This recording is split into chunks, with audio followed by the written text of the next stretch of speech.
Jamais sans la grâce, une dévotion matinale proposée par l'Église évangélique de la grâce en collaboration avec l'Institut théologique de Cotonou.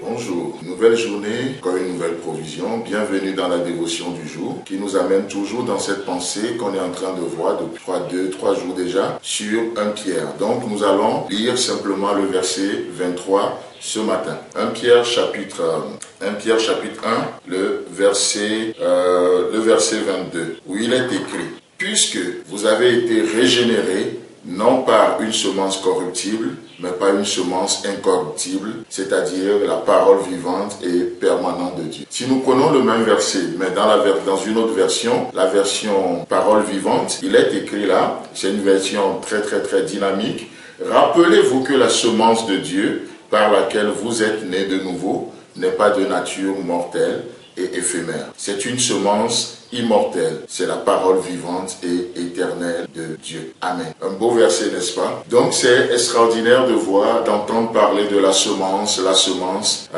Donc on voit que déjà avec ce verset 23, nous voyons que ce que Dieu nous demande n'est pas du tout possible. D'accord? Et n'est pas du tout impossible. Dieu ne nous demande jamais l'impossible. Il nous demande toujours ce que nous pouvons faire, mais avec lui. Pas ce qu'on peut faire tout seul, sans lui. Pourquoi? Parce que Dieu nous veut toujours dans un dynamisme avec lui, puisque nous sommes ses co-ouvriers. Ce qu'il nous demande, nous ne pouvons pas le faire sans lui, mais avec lui, nous ferons des exploits. N'oubliez jamais ça. Donc, il donne la raison pour montrer que c'est possible. Il dit, mais voilà la raison, puisque Dieu a tout donné, puisqu'il vous a donné tout ce qui contribue à la vie et à la piété, alors vous pouvez faire les choses, nous pouvons faire les choses. Vous avez été régénérés, non par une semence corruptible, mais une semence incorruptible.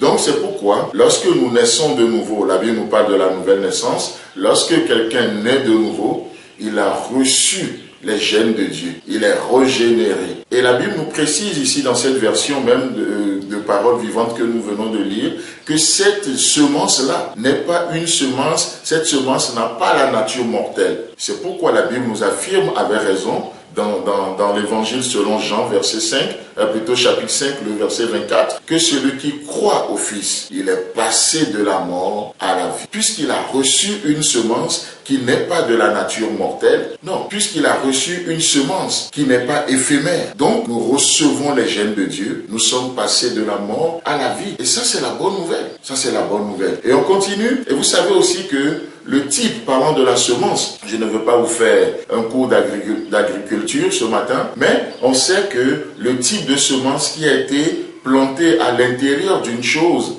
a en elle la même puissance de produire une nature. C'est-à-dire, si je prends du maïs, je mets cette semence de maïs dans la terre, cette semence ne produira pas autre chose qui sera d'une autre nature. Non, le maïs mis en terre va donner une tige de maïs qui va porter des épis de maïs. Vous voyez? Donc vous mettez du manioc dans la terre, alors c'est cette semence que vous avez semée.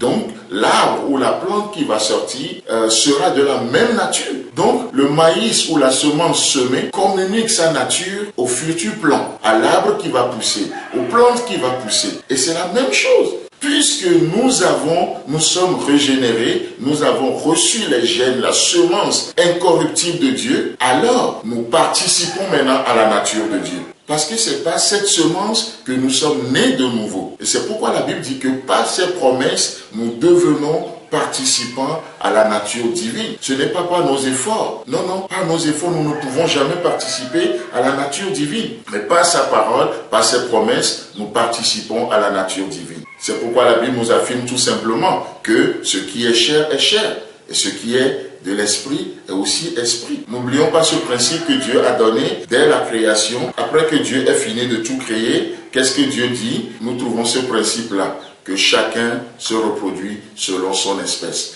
Mes amis, nous nous reproduisons toujours selon notre espèce. Le maïs reproduit toujours le maïs. Et nous, en tant qu'enfants de Dieu, si nous sommes des disciples dans cette journée, alors à coup sûr, nous allons faire des disciples. On se reproduit toujours selon la semence en nous. Donc, n'oubliez pas ce principe, passez une bonne journée et que Dieu vous bénisse. Si vous n'êtes pas né de nouveau, vous pouvez le faire maintenant en donnant juste votre vie à Jésus. Et là, vous deviendrez enfant de Dieu. Vous pouvez recevoir cette semence incorruptible. Que Dieu vous bénisse. Amen. C'est tout le temps que nous avons. Si vous avez aimé cette dévotion, parlez-en à vos amis. Parlez-leur du message de la grâce et de ce qu'il fait dans vos vies. Pour un sujet de prière, une question ou plus d'informations, contactez-nous. Téléphone 64 88 35 87 ou 96 42 69 05 ou par WhatsApp au 94 75 80 20.